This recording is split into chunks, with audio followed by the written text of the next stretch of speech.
Bienvenidas al podcast de tu guía mochilera.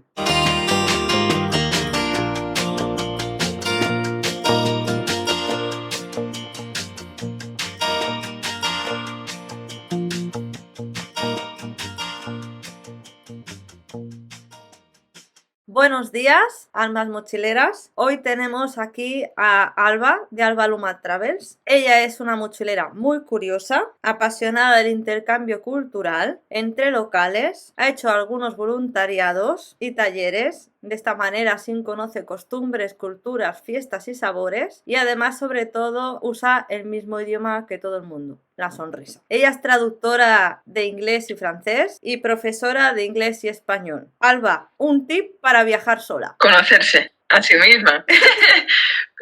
Saber qué es lo que te gusta y dejarse llevar. Yo siempre recomiendo empezar por algo pequeño, irse a una ciudad más cercana antes de emprender un viaje largo. Entonces, en esos momentos es cuando te das cuenta qué es lo que te gusta. A lo mejor todavía no tienes formada tu personalidad o tus gustos, pero bueno, también eso se puede ir viendo en el camino. Pero sí, hacer lo que te apetezca, básicamente, en cada momento. Esto se va aprendiendo, claro. ¿Algún tip entonces para hacer un turismo más responsable y local? ¿Cómo lo haces para llegar a un local y conocer Asia o Sudamérica como hiciste? Para llegar, eso sí, tengo que ir en avión, es la parte menos sostenible, pero no hay otra forma, no voy a ir nadando. Pero una vez allí, moverse de un sitio a otro como lo hacen los lugareños. En transporte público, intentar no coger aviones y a la hora de consumir producto local, o sea, irte a la otra punta del mundo para comer McDonald's, pues bueno, de por qué lo estás haciendo, ¿no? ¿Por qué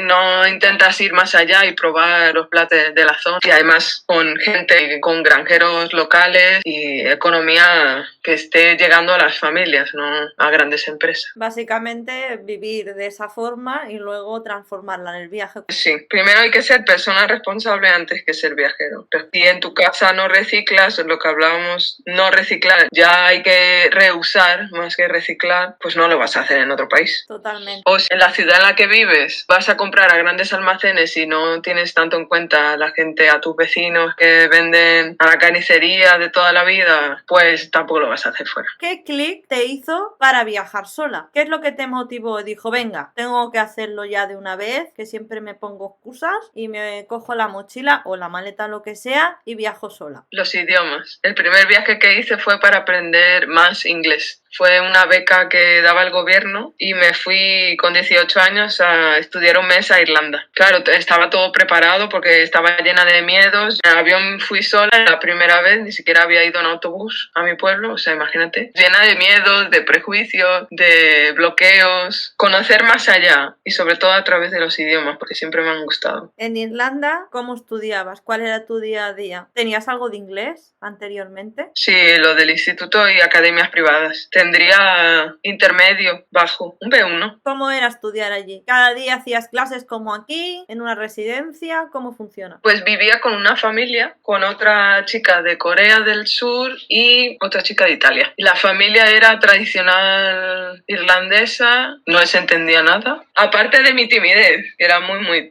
tenía muchos bloqueos e inseguridades. Pero las ganas podían más. Quería aprender y aportar y conocer. Las clases duraban la mañana, o sea, lo que durara la mañana, de quizás de 9 a 2. Teníamos actividades por algunas tardes. Y si no, pues era volver a casa porque yo tenía 18 y nos trataban un poco como menores en la casa. Te intentan proteger. Pero bueno, me daban mis paseos y en Bray, que estaba a una hora de Dublín y tiene playa. Entonces paseaba por allí, me perdía, hacía fotos. Primera vez y todo era nuevo. La televisión toda estaba en inglés y no entendía nada. ¿Un lugar que recomiendes de Irlanda? Buah, muchos. Es que uno no. Recomiendo dar la vuelta entera en coche. O sea, ir con tiempo, 3 semanas, un mes. Pero mi zona favorita es Cork. Es la zona sur-oeste. No la ciudad en sí, que no, ni siquiera fuimos, sino el condado. Esa zona es muy bonita. Y quizás menos masificada. La gente suele ir a Dublín y de Dublín a Galway y quizás por Connemara y el Parque Nacional. Pero estas zonas más del sur y del norte se olvidan. O quizás ir por trozos, por condados. La primera primera vez que fui eso fue hace 10 años, 2. La última fue hace 2 y fui con mi padre. Y ahí sí conocí más. Fuimos 3 semanas y dimos la vuelta a la isla. Incluso llegamos a Irlanda del Norte. Después de tu Erasmus, decidiste recorrerte un poco Europa. ¿Qué nos podrías contar de la República Checa? Estaba Ryanair de esto de 1 euro, 10 euros. Aproveché todos. O sea, Suecia, Noruega, que si uno a Venecia por 10 euros. Todo eso, como el tiempo era muy flexible, pues buscábamos fechas y ahí empecé un poco más. Y luego, después del Erasmus, sí, hice un voluntariado en República Checa con una asociación en la que trabajaba que se llama IESEC, que es una asociación de estudiantes. Es la más grande a nivel internacional. Lo que proporciona es intercambios, tanto voluntariado como intercambios en empresas más académicos, digamos. Y yo me fui de voluntariado en República Checa a dar clases de inglés y de español. En las montañas, casi tocando con Polonia. Fue interesante. Como conviví con muchos niños, me di cuenta de que el país y las personas en general son muy cerrados. Bueno, hay que ver la historia también, pero lo que yo me encontré, sí, un poco reacios al turista o a lo distinto, que esto pasa en muchos países, pero también eso, hay que ver la historia. Estuvieron cerrados al mundo, digamos, y como que todavía lo tienen, ese miedo a los rusos, alemanes, sobre todo. Entonces tuve suerte. Eso lo veían los niños en las actividades que hacíamos, veía muchos prejuicios y racismo incluso. Teníamos una compañera de India y los niños se reían de ella y la llamaban gitana, como si fuera algo malo, quiero decir. Esas actitudes las empecé a ver, porque claro, también estás en un campamento 24 horas, entonces decidí hacer algo, porque me parecía muy triste que se quedaran con ese concepto. Y hacíamos actividades, por ejemplo, si era clase de inglés, yo siempre incluía actividades para conocer más allá, no solo aprender inglés, y es lo que hago en la actualidad ahora también. Por ejemplo, hablar un día sobre las costumbres que hay en Alemania, o hablar un día sobre qué comen comida picante en tal sitio. Y un día hicimos una actividad que es la del búnker, que es muy común en entrevistas de trabajo, y que es, te ponen una situación extrema en la que se va a acabar la población mundial y tienes que elegir quién sobrevive. Entre los personajes tienes que dar personajes que den que hablar, digamos. Entonces, recuerdo que era un cura, una madre embarazada, un nazi, un musulmán y alguien más. Entonces tenían que elegir una persona que no viviera, o sea, que no tenía derecho a entrar en el búnker, que dieran razones por qué habían decidido, y eso, en eso general debate. Pues la mayoría eligió al musulmán y les dije, ¿pero por qué? O sea, había un nazi, recordemos. No, porque claro, es que el musulmán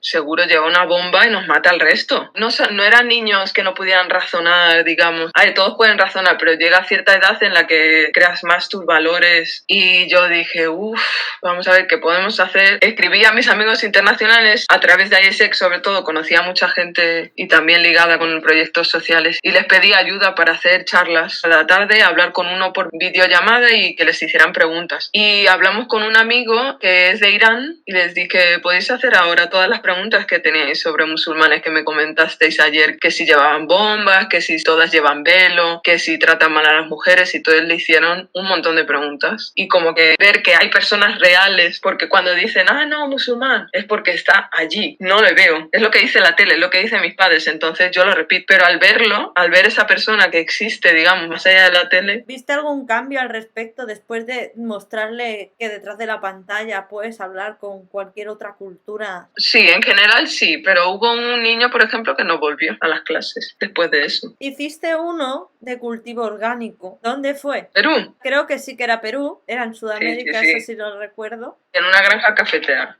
¿Qué hacías allí? En esa época nos tocó cultivar plantas nuevas y quitar los bichitos. ¿Pues de quién hiciste este voluntariado? Helpex. Esto es una plataforma como Workaway que te pone en contacto con distintos proyectos. Que hay que tener cuidado con qué proyecto vas. 3 platos europeos que recuerdes y que repetirías otra vez. Portugal, bacalao a brás o bacalao con nata. Esto, bueno, está demasiado. O sea, bacalao en Portugal. Rumanía tiene muchas cosas.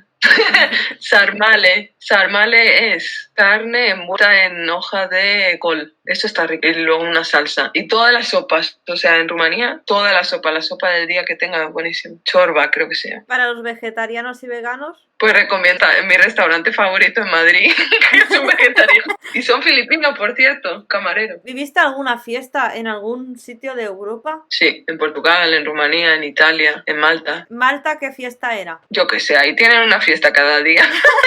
Joder. Y les gustan los fuegos artificiales en verano. Todos los días era fiestas en agosto. Era cada día era un santo. O era la festividad de un barrio en concreto. Y recuerdo esto, muchos fuegos artificiales. En Marruecos llegaste a comer en una mesa con un tajín entre familia. ¿Cómo llegaste a sentarte en esa mesa? Dice Couchsurfing. Es una plataforma que ofrece alojamiento a los viajeros de forma gratuita. Entonces estuvimos en contacto con el hijo. El hijo nos fue a buscar, fuimos a su casa y él vivía con sus padres y sus dos hermanos. El sábado, creo que era un sábado, me dijo, vámonos para que conozcas a abuela. Y pues allá que fuimos, cuando llegué ya estaban preparando toda la comida porque tarda horas en hacerse, que si los fideos, que si el pollo y todo lo que lleva. Y pues nos sentamos a comer, creo que unas 12 personas alrededor de una mesa redonda y el tajiné enorme, no había visto tan grande, una montaña de fideos y dentro es donde estaban los pollos. Y me acuerdo que la abuela lo que hizo, porque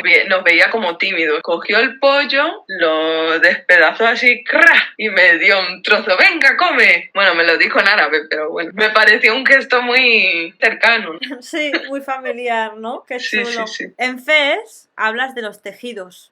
¿Pudiste llegar a ver cómo fabricaban alguno de ellos de principio a fin? ¿O fuiste a algún taller? Sí, dentro de la muralla había una tienda. Claro, porque siempre en Marruecos siempre te van a llevar de un sitio a otro, que si ven y prueba es. Y llegamos a un sitio en el que estaban haciendo en un telar un tejido bereber y nos enseñaron pues el método que lleva a hacer la alfombra o el tejido en concreto. Qué chulo. Nos vamos a otro continente y Venga. viajamos a un viaje espiritual que te llevaba también a transformarte por dentro y por fuera. Llegaste a Manila y allí hiciste 3 meses de meditación, aprender chino mandarín, mantras, rituales, durante 3 meses en un templo budista. ¿Cómo gestionas eso el primer día? Pues claro, tú llegas allí, hablabas antes, comías a la hora que te daba la gana, comías lo que querías, no sé si anteriormente hacías meditación. ¿Cómo llegas el primer día y cómo lo vas gestionando poco a poco para que no se te haga una bola? Se me hizo bola.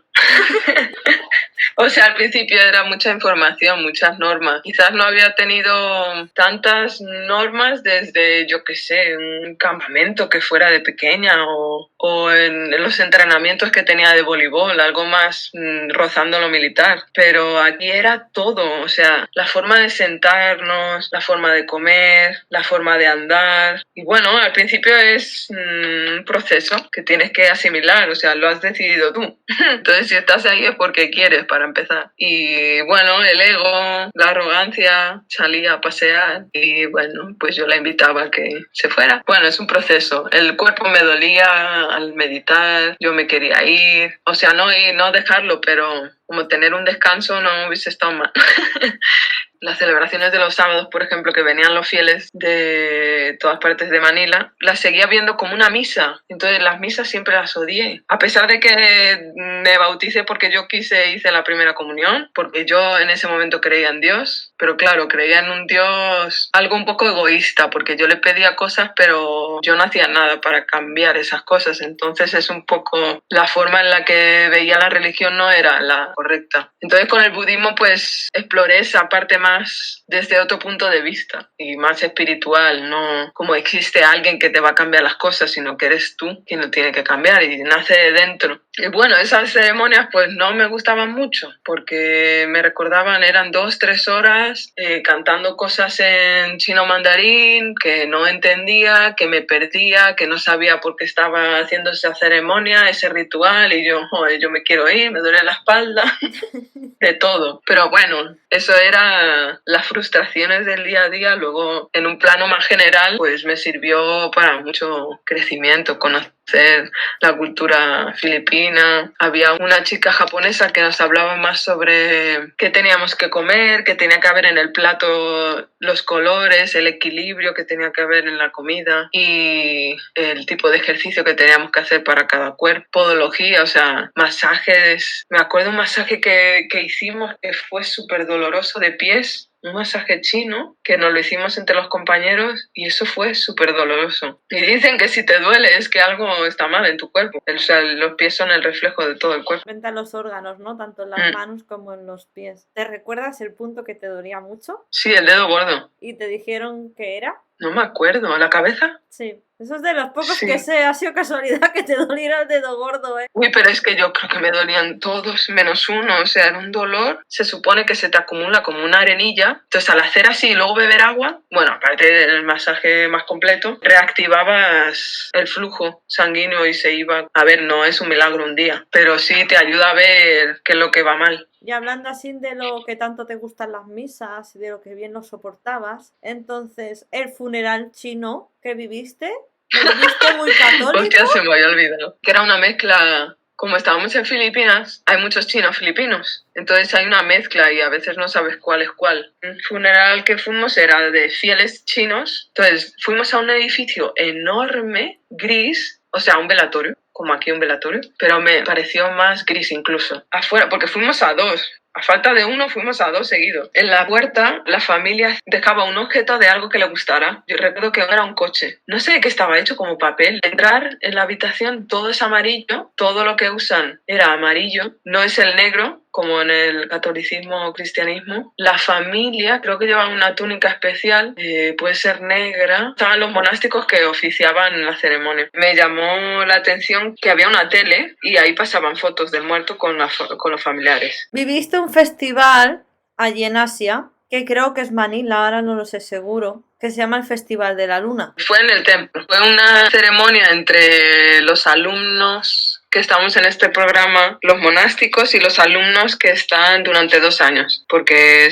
hay otro programa que es más como ir al instituto, digamos, pero más centrado en el budismo. O sea, les enseñan valores, pero... Y fue por octubre, hay una noche en la que esta es una tradición china, como la orden es taiwanesa, entonces había una mezcla y una influencia de las dos culturas. Lo que hicimos fue comer con tenedor y cuchillo después de un mes comiendo con palillos, que se veía de otra forma, las mesas estaban de otra forma. Normalmente cuando comíamos era individual, tenías gente a los lados, pero no te sentabas en una mesa redonda como para socializar, porque esa no era la idea. Entonces en esta ceremonia pues comimos. Luego el postre es un dulce que se llama dulce de luna o media luna o algo así, que está hecho de habas. Dentro son habas que lo usan en muchos postres. Si lo piensas suena como raro. Por ejemplo, el bollo de Doraemon, siempre habíamos pensado que era chocolate lo de dentro, pero no es chocolate, es judía aplastada, que a priori dices, pero está bueno. Hicimos representaciones teatrales, bailamos. Había 2 chicas, las profesoras de chino mandarín, hicieron un baile tradicional. Creo que alguien hizo también el de máscara, pero la idea de esa ceremonia en China es estar con la familia y pedir bendiciones para la nueva cosecha. Ese es el origen. Y pues comerse las judías. El postre hecho de judías. Está en torno a la luna y a mí me gusta mucho la luna. Entonces lo que me pareció interesante es que en Europa tenemos, cuando hay luna llena, es malo, ¿no? Los vampiros, salen los lobos, todo esto de misterio, un halo de misterio, cuando allí es distinto, es algo más espiritual. Entonces me pareció interesante que, bueno, dependiendo del país, la luna significa una cosa. ¿Qué hiciste en Taiwán? Era parte del primer programa, la sede de Fo Guang Shan, que es la orden budista a la que yo fui. La sede está en Taiwán. Fuimos de paseo. Como parte del programa nos llevaron a ver cómo son los seminarios, cómo vive, porque allí los alumnos, igual que los que comenté antes, que están 2 años, pero aquí es vida monástica, no semi-monástica. En Manila era semi, o sea, son más flexibles con la ropa que lleves, no siempre tiene que ser uniforme, puede ser un chándal con camiseta. El pelo, la vida monástica, todas se tienen que rapar, es un ritual. Y entonces es distinto, no tiene nada que ver. porque en semimonástica teníamos acceso a internet, podíamos juntarnos con el resto, o sea, sí, teníamos que ir a las 10 de la noche, teníamos que ir a dormir, pero no había nadie que viniera, venga, callaros. Pero en el otro, en Taiwán, a las 8 ya no se podía hablar, ¿sabes? Se apagaban todas las luces, dormíamos en unas camas que eran de madera, con un futón muy, muy finito, otra cosa que es distinta, en el otro era un colchón. Se supone que es bueno para la salud, pero es un poco duro. Pero claro, esas eran las condiciones. Era una semana viviendo de forma monástica, en este caso. No todas teníamos que rasparnos el pelo, pero yo decidí rapármelo antes. Y luego todas las ceremonias eran más intensas o más estrictas. La comida en silencio, pues el comedor era muchísimo más grande, con más fieles. Eso implicaba más coordinación. Ir de la residencia al comedor, teníamos que ir en fila, todas una detrás de otra, y cuando girábamos, o sea, ir al unísono, no, nada de salirte un poquito del camino, todo, y así, con las manos, así, con el haishin, que es la túnica negra que se usa para la ceremonia, que ya cuesta porque te llega por los tobillos, entonces para caminar cuesta un poquito, pero bueno, todo se aprende. También visitamos varios templos, no solo la sede, visitamos otro que estaba en las montañas, que ni siquiera sale en Google, o sea, ese templo no se puede visitar directamente, solo pudimos nosotros. Esto fue 2 días como de retiro, pero fuerte. En este retiro, si entramos un viernes, tuvimos que dar nuestras zapatillas, andar descalzos, todo, de ahí eso está relacionado con mi libro, andar descalzos durante esos 2 días, por donde fuera, o sea, era campo, y nada de móviles durante los 2 días, o sea, como en India, no tenía referencia de la hora, simplemente pues toca comer, también nos teníamos que hacer la comida, no había cocina, lo hicimos con palos ahí, con fuego, tuvimos que hacer nuestro propio fuego. Y también otra actividad que fue subir el río descalzos, haciendo como una fila, y si nos caíamos, pues perdíamos. Y ahí otra vez el dolor de pies fue intenso.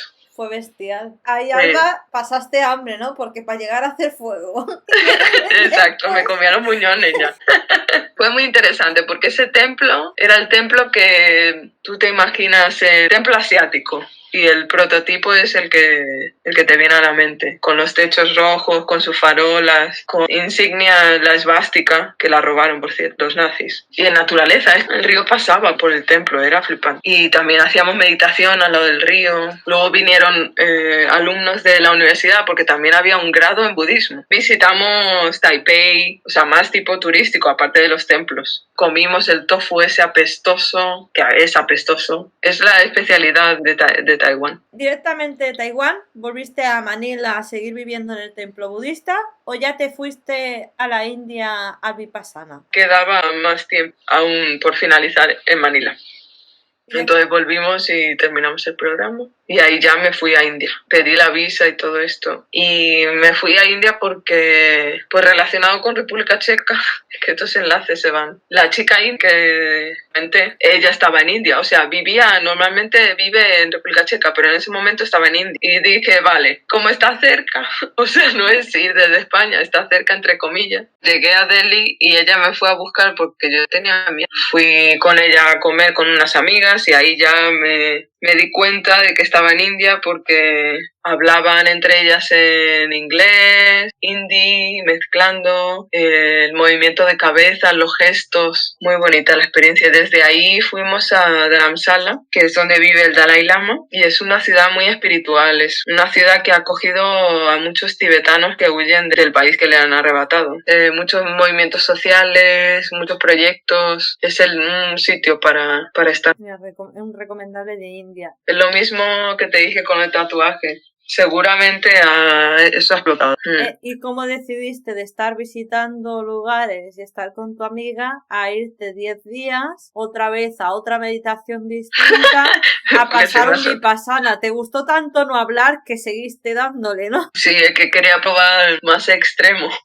En los 3 meses en Filipinas fueron poco a poco, es semi-monástico, no es, podíamos hablar entre nosotros, lo único bueno sí, en la comida y estos rituales que teníamos, pero es que había 2 personas que me habían hablado de Vipassana. Una chica del templo me dijo que le había gustado mucho, que no tenía nada que ver con el tipo de meditación que hacíamos, que era más profundo, y mi amiga había ido también a un retiro.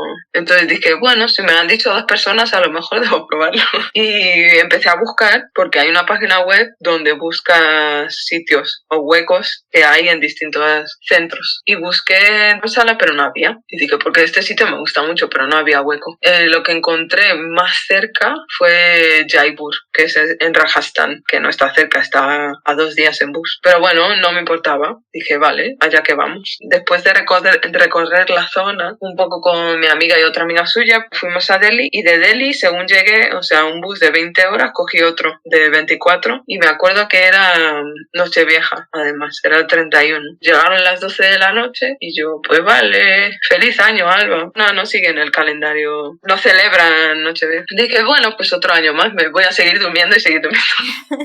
Bueno, es el 31 de diciembre, más relax que has vivido quizás. Y fui a Jaipur, bueno, a las afueras, en ese centro que estaba en medio del desierto en realidad. Ah, chulo. ¿Dónde fuiste después de India? A Tailandia. Ah, te fuiste a Tailandia. Mira, eso no me había perdido. Tailandia, Vietnam y luego Vietnam, Filipinas. ¿Cuánto tiempo estuviste en Tailandia?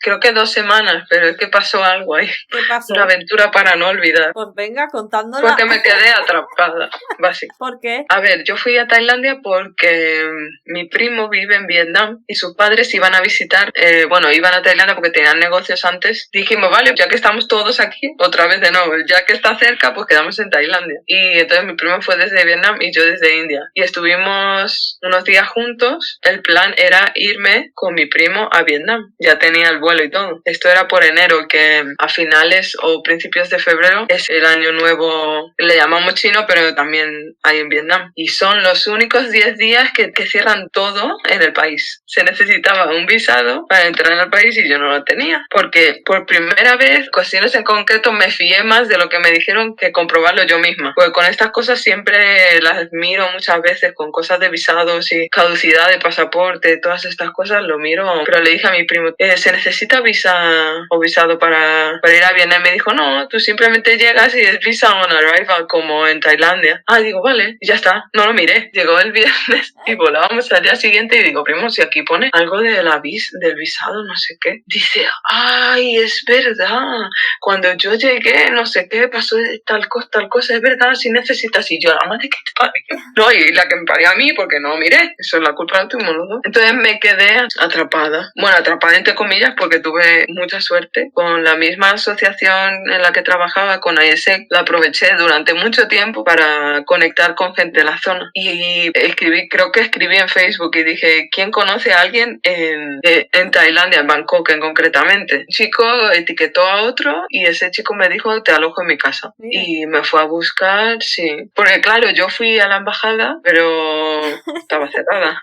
O sea, yo lo intenté, pero no, porque es que son 10 días que el país se para, porque son las únicas vacaciones que tienen así oficiales. Y pues ahí me quedé. Y encima de Bangkok, justamente, estaba viendo una revuelta popular. Se estaban alzando contra el gobierno. Luego se convirtió en algo más militar y es lo que está ahora en la actualidad. Entonces, bueno, en la tele sí se veía violencia, pero lo que se veía allí era comunidad. Había gente durmiendo en las tiendas de campaña, como reivindicando. Había comedores sociales donde podía ir todo el mundo y la verdad no lo vi peligroso para nada. Quedé esos 2 semanas con una familia y recorriendo Bangkok por mi cuenta, porque Bangkok es enorme. Fue interesante porque la madre me trataba como su hija, pero al extremo de sobreprotegerme. Claro, haber estado viajando sola y a mi bola y llegar a una casa con normas y que casi que me metía en la ducha ella. O sea, porque hay en muchos países que son muy metódicos y con la ducha, con el método, o sea, y hay muchos estereotipos en que en Europa somos un poco guarretes, ¿eh? Se duchan 2 o 3 veces al día y la madre me obliga.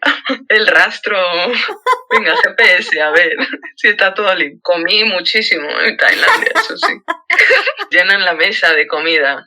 Llegué.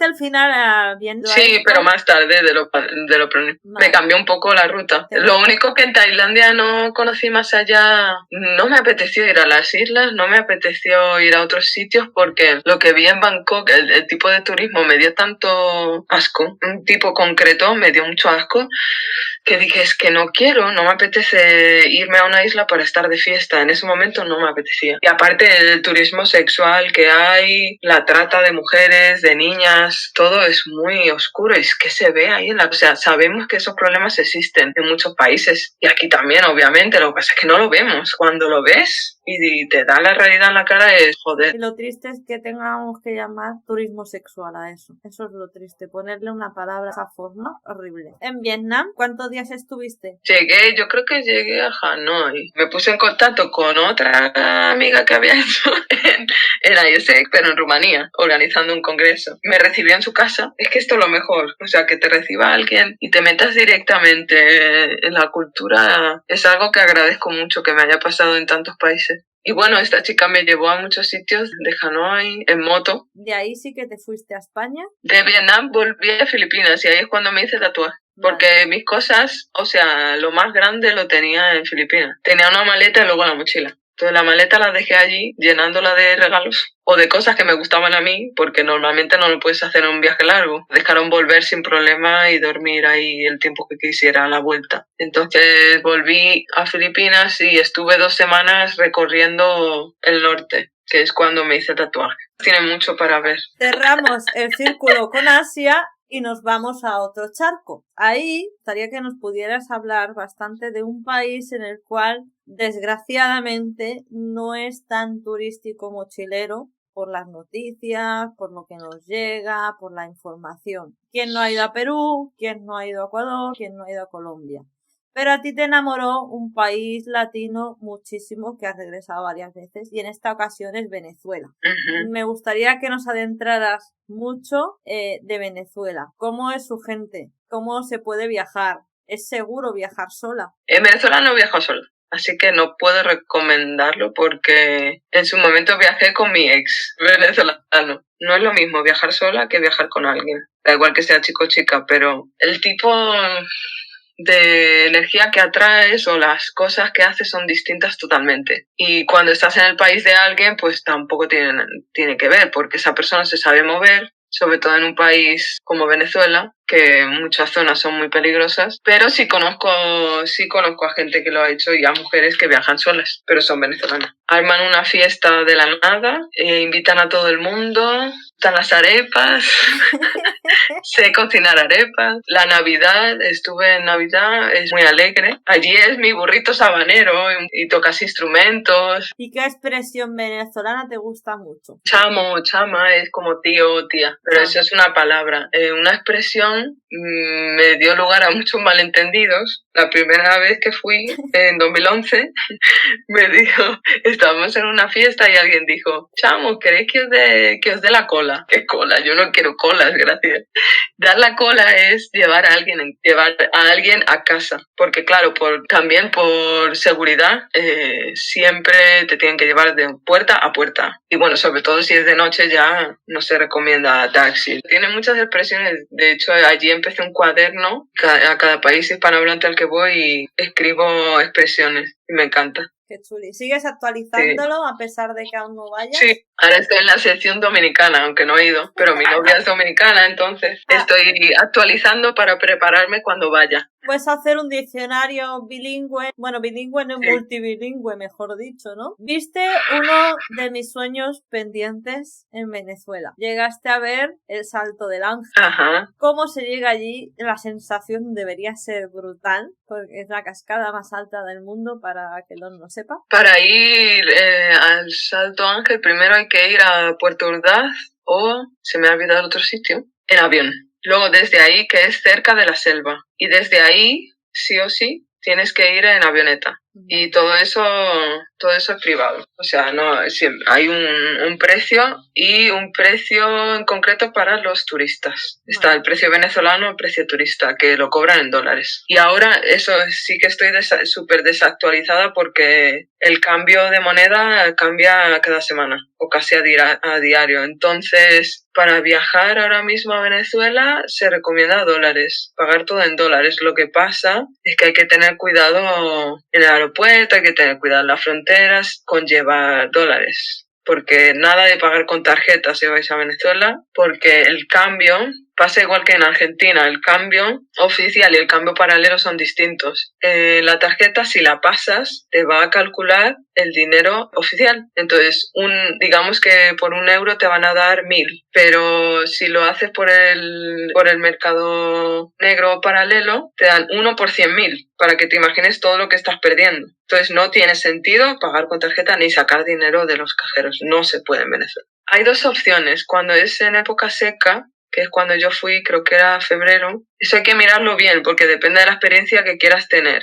Si vas en época seca, menos agua. Entonces tienes sí o sí que tienes que ver el Salto Ángel desde la avioneta, o sea, desde arriba. No se puede ver desde abajo, que es las fotos que se ven con el chorro. Eso no se puede porque no hay agua. Para subir a la zona donde está el Salto Ángel hay que subir en curiara, o sea, en canoa, y no hay agua para llegar a esa zona, entonces no se puede. Entonces, si vas en época seca, pues experiencia en avioneta. Si vas en época húmeda, puedes tener las dos, en avioneta y subir en curiara y luego andar. La segunda no la conozco, solo fui en época seca.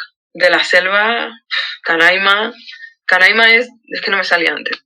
Canaima es donde llega la avioneta y desde ahí coges otra. Digamos, es el asentamiento más grande. Ahí hay una laguna y varias cascadas, que eso es otra cosa positiva si se va en época seca, que las cascadas puedes subir andando y nadar. Si es en época húmeda hay tanta agua que no puedes subir.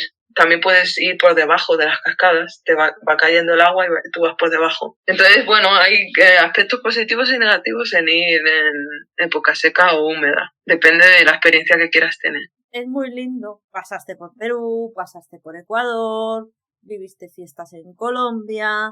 Y todo esto, además, te llevó a escribir un libro que se llama Andando Descalza, que las comenta por ahí un poquillo antes, que podemos encontrar en Andando Descalza. Andando Descalza es un viaje por Asia, por varios países de sudeste asiático e India, pero sobre todo es un viaje a través de creencias, de algunos viajes pasados, de experiencias, lo que fui conociendo en Asia, más a nivel emocional y espiritual. Vivir en un templo, meditación de 10 días, hacerme un tatuaje en las montañas de Filipinas, un tatuaje tradicional. Bueno, entonces ya nos avisarás, ya tendremos novedades de Alba, ya sabes. Sí, claro que sí.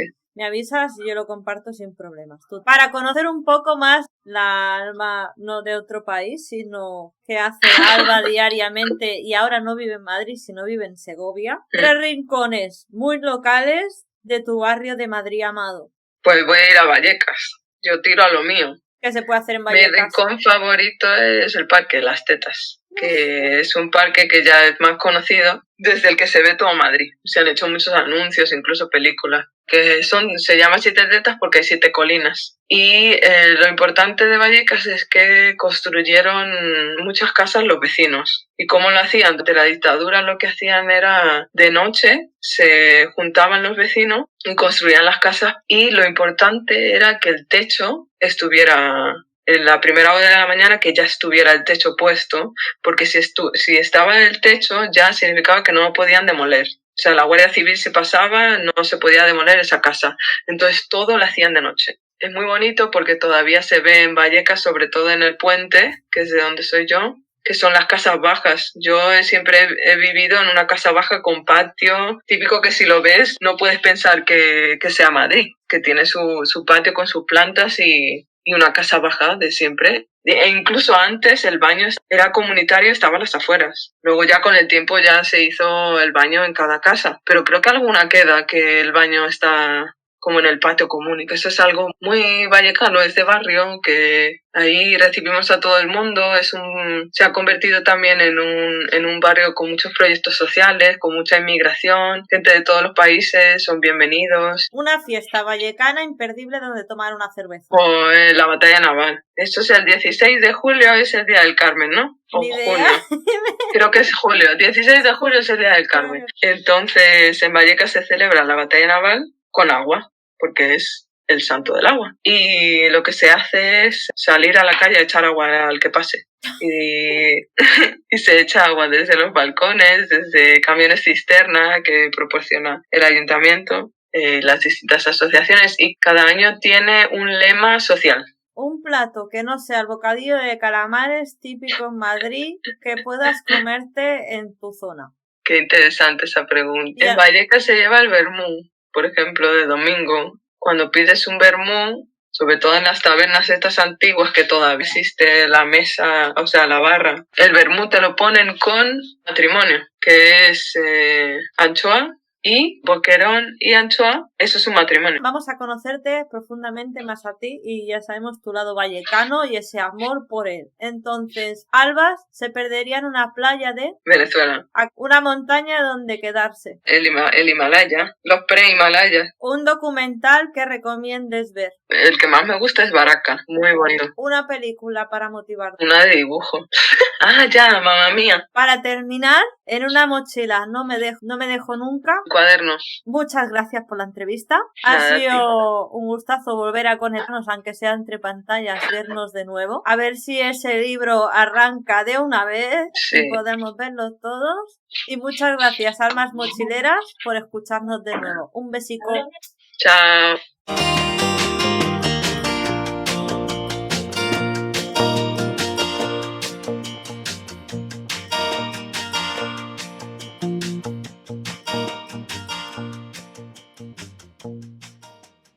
Madre mía, que me haces unas preguntas que se me mezcla todo. Madre mía, es que hay cosas que se me olvidan. Fue muy interesante. Es que no va a ser igual, ¿eh? Que va, ya no me sale. 4 pelos. Parezco... Pero, a ver, tira un poco más para arriba. Te corta la barbilla. No, ahí, un poco más para abajo. Poquito. Ahí. A ver si me quito los cascos, espérate. Vale. Espera, pero ¿por qué no me veo un segundo? ¿Por qué no me veo en grande? No te ves en grande. Es que nunca he visto nunca he usado este método. No, ahora no. Era al revés, ¿no? Parecen rastas. Hasta que lo rompo. No es igual. Hostia, me ha crecido la cabeza. O eran más plátanos. No es igual, tía, déjalo. Bueno, ya después, no te preocupes. Tranqui. A ver, ya estoy espera, grabando. que me invento algo. Vale. A ver, ¿qué hacer con esto? Vale, sigue. Ahí. No, espera, que queda el toque.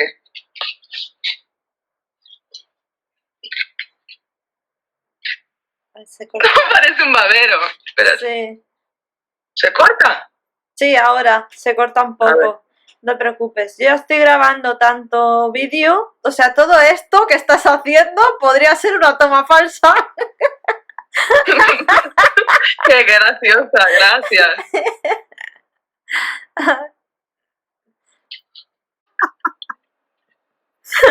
O sea, ponle un plato de comida a Alba que la hace la más feliz del mundo. Sí, además allí que llenan la mesa de comida. Despliegue.